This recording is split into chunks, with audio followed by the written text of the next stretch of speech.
यस कन्फरेन्सका सभाध्यक्षज्यू, 16वटा देशबाट पाल्नुभएका प्रतिनिधिज्यूहरू, अग्रजहरू र डायसमा आसीन मान्यज्यू, न्यायालय दलका अध्यक्षज्यू र उपत्यका सडक संघर्ष समिति पीडित संघर्ष समितिका अध्यक्षज्यू,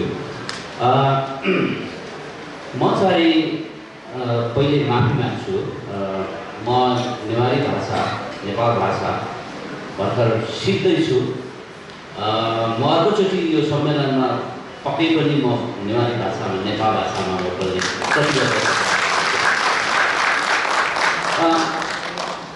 मैले यहाँहरूलाई एउटा कुरा भन्नुपर्छ। म यस्तो खालको वकिल हो कि संविधान, नेपालको संविधान, नेपालको कानुन र अदालतले न्याय दिँदैन, त्यो थेसिसमा वकालत गर्ने वकिल हो। म ठिक गर्दैछु कि बेठिक गर्दैछु त्यो चाहिँ यो समयले देखाउला। तर मैले हेरेका मुद्दाहरू यो संविधान र यो कानुन र यो अदालत ठिक छैन भन्ने हिसाबमा लडेको हुनाले गर्दा त्यो अन्यायमा परेका धेरै मान्छेहरूले आफै आफ्नो अधिकारलाई कसरी उपभोग गर्ने भनेर सडकमा आएर मैले हेरेका अधिकांश मुद्दाहरूमा अधिकार प्राप्त गरेका छन्। त्यसकारणले म यो थेसिस ठिक छ भन्छु। किन? संविधानमा आवासको हकको व्यवस्था गरेका छ। संविधानको धारा 25 मा सम्पत्तिको हकको व्यवस्था गरेका छ। संविधानमा घर नहुनेलाई घर बनाइदिने कुरा हो, आवासको हक भनेको। सम्पत्ति राज्यले कुनै पनि नागरिकको बिना मुआवजा, बिना बसोबासको व्यवस्था नगरी खोज्न मिल्दैन भने। तर दिनका दिन डोजर चलेको छ। त्यसकारणले मैले कसरी विश्वास गर्ने यो संविधानमा? त्यसकारणले म यो संविधानमा विश्वास गर्दिनँ। यो संविधान हेर्नको लागि यहीँनिर हामी गल्ती गर्छौँ। हुन त मेरा अग्रज कानुन व्यवसायिक दाइहरू पनि हुनुहुन्छ, मैले भन्दा उहाँलाई बढी थाहा होला।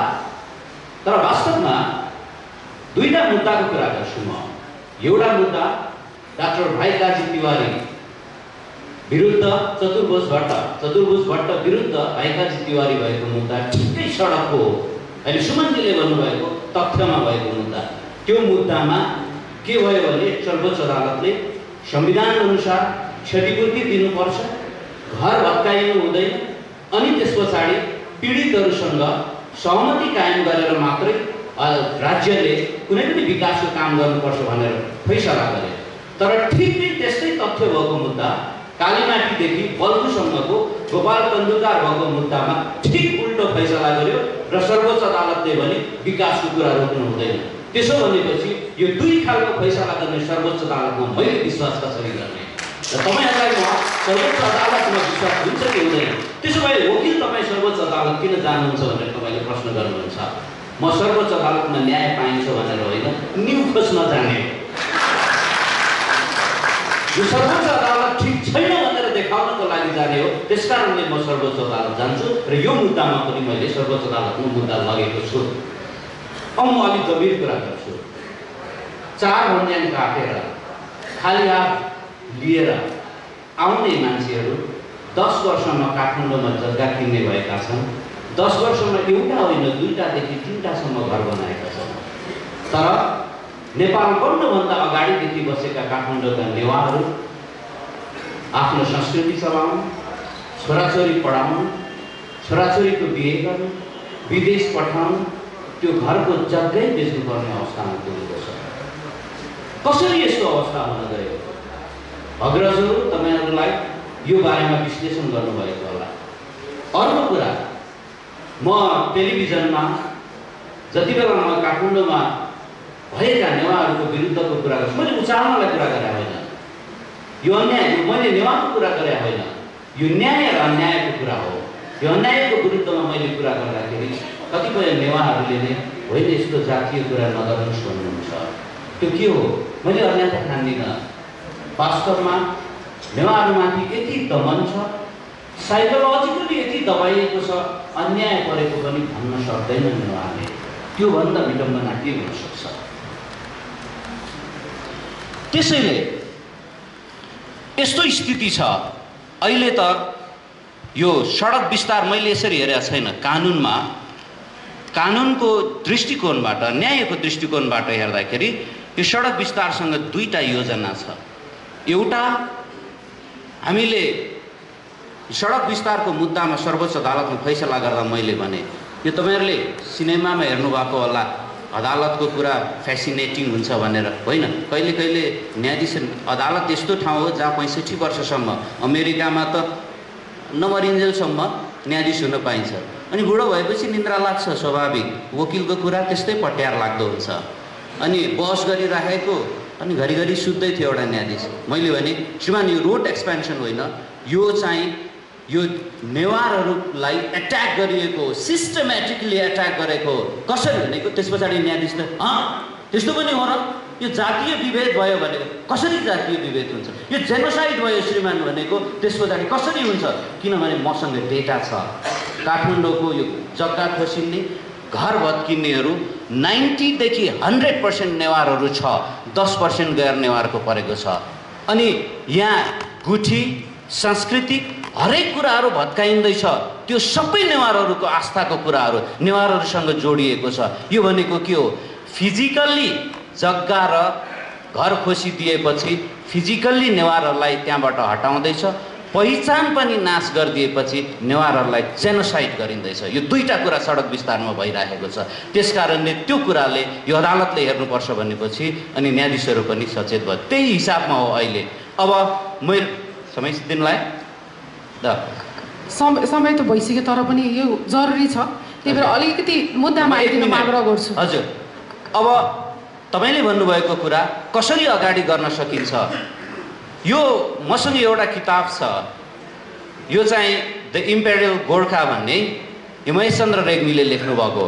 यसमा के लेखिएको रहेछ भने नेवारहरू पहिला चाहिँ रेसिस्टेन्स गर्न सक्ने पावर भएका जाति हुन् भनेर लेखिया रहेछ। निरन्तर साइकोलोजिकल्ली फिजिकल्ली डोमिनेसन गरिसकेपछि त्यो हरायो भन्ने कुरा कतै हराएकै हो कि जस्तो लागेको थियो। तर अस्ति भर्खरै खोकनामा आर्मीहरूसँग जब त्यहाँका नेवा समुदाय जुझे, म पनि पुगेँ त्यसमा। त्यस पछाडि मैले बुझेँ अब चाहिँ होइन रहेछ, अब रेसिस्टेन्सको कुरा भएको छ। अस्ति भर्खरै नेवा हेलवाहरू सडकमा आइदिनु भयो। मैले स्ट्याटसमा पनि लेखेँ, सुस्ताएका सिंहहरू सडकमा ओर्लेको छ, सिंहदरबारको बाँसाहरूले याद गर्नुपर्छ भनेर मैले लेखिरहेको छु। त्यसकारणले जब नेवा हेलवाहरू र लिडरहरू नै सडकमा आएपछि र सुमनजी जस्तो युथहरू सडकमा आएपछि अब यही नै हो। यो गर्नलाई के हो भनेदेखि मैले गैर कानुनी कुरा गरेको छैन। मानव अधिकारको विश्वव्यापी घोषणापत्र 1948 को प्रियाम्बलमा लेखेको छ, जब अन्याय हुन्छ कसैलाई राज्यले गर्छ भनेदेखि रेसिस्टेन्ट गर्ने राइट भनेको मानव अधिकार भित्रको कुरा हो। त्यसकारणले अब चाहिँ यो एउटा कुरा हो। अब सडक विस्तारमा के गल्ती भएको छ, नम्बर 1, अघि कन्भेन्सन 169 को कुरा गर्नुभयो। कन्भेन्सन 169 ले ऐतिहासिक थातथलोमा रहेका आदिवासी जनजातिहरू जस्तो काठमाडौँ नेवारहरूको यो आदिवासी थलो हो, त्यहाँ नेवारहरूसँग सहमति नगरिकन, मन्जुरी नलिकन राज्यले कुनै पनि काम गर्न पाउँदैन। यो कन्भेन्सन 169 मा लेखेको कुरा हो। त्यो कुराको भायोलेसन भएको छ अहिले। अनि त्यस पछाडि यो हामीसँग अर्को united nation declaration on the rights of indigenous peoples भन्ने 2007 मा संयुक्त राष्ट्र सङ्घले पारित गरेको अन्तर्राष्ट्रिय कानुन हो, जसलाई नेपालले पनि त्यसमा सहमति जनाएको छ। त्यसले के भन्छ भने अल्टरनेटिभ हेर्नुपर्छ यो कुनै पनि विकासको काम गर्दाखेरि। र त्यसले फर्दर के कुरा गर्छ भनेदेखि यहाँ कस्तो विकास गर्ने हो भन्ने सेल्फ डिटर्मिन डेभलपमेन्टको राइट नेवारहरूलाई हुन्छ। त्यो सेल्फ डिटर्मिन डेभलपमेन्टको राइट भनेको स्टेटले यस्तो गर भन्ने होइन। यो त अस्ति मैले भर्खरै अस्मिना रञ्जितको घरमा एकजना अमेरिकन महिलासँग भेट भएको थियो। उहाँ चाहिँ गोदावरी बस्नु हुँदो रहेछ। उहाँलाई के भन्नुभयो भनेदेखि, हेर शङ्कर, मैले यो सडकको सेयर गर्दाखेरि, हेर शङ्कर, यो काठमाडौँ भनेको ओपन म्युजियम हो, लिभिङ म्युजियम हो, यो लिभिङ हिस्ट्री हो। तिमी पाइलामा गयो भने यहाँ संस्कृतिको कुरा, हरेक मन्दिर, मठ, त्यस पछाडि लिएर गुठीका कुराहरू भेट्छौ, त्यो नेवारहरूसँग जोडिएको छ। यो सरकार किन यसलाई मास्न लागिराखेको छ सडक बनाएर, मैले बुझाएको छैन भन्नुभयो। होइन, यो खालको यस्तो खालको सभ्यता बनाउने नेवारहरूलाई, यस्तो खालको कला संस्कृति बनाउन सक्ने नेवारहरूलाई विकास कस्तो गर्ने भनेर यो सरकारले सोध्ने यही ब्याङ्क्वेट हो। मैले हाम्रो मेयर साहबलाई भनेको थिएँ, हेर्नुहोस् है, लिम्बूहरूलाई जसरी मन्त्री र सभासद दिएर लिम्बूको किपट सिद्ध्यायो, त्यस्तै तपाईलाई मेयर बनाएर तपाईको हातबाट सिग्नेचर गराएर तपाईको काँधमा बन्दुक राखेर नेवारलाई सिध्याउँदैछ त्यो कुरा याद गर्नुस् भनेको थिएँ। तर अब चाहिँ मलाई के लाग्यो भने अन्तर्राष्ट्रिय कानुनको हिसाबमा हामीले अन्तर्राष्ट्रिय मुद्दा पनि लगाएका छौँ र तीनटा कुरा मुद्दा, अदालतको मुद्दा र सडकमा समग्र नेवार र अहिले नेवारहरू मात्रै होइन गैर नेवारहरू पनि यो आन्दोलनमा सहयोग गर्नलाई तम तयार छन्।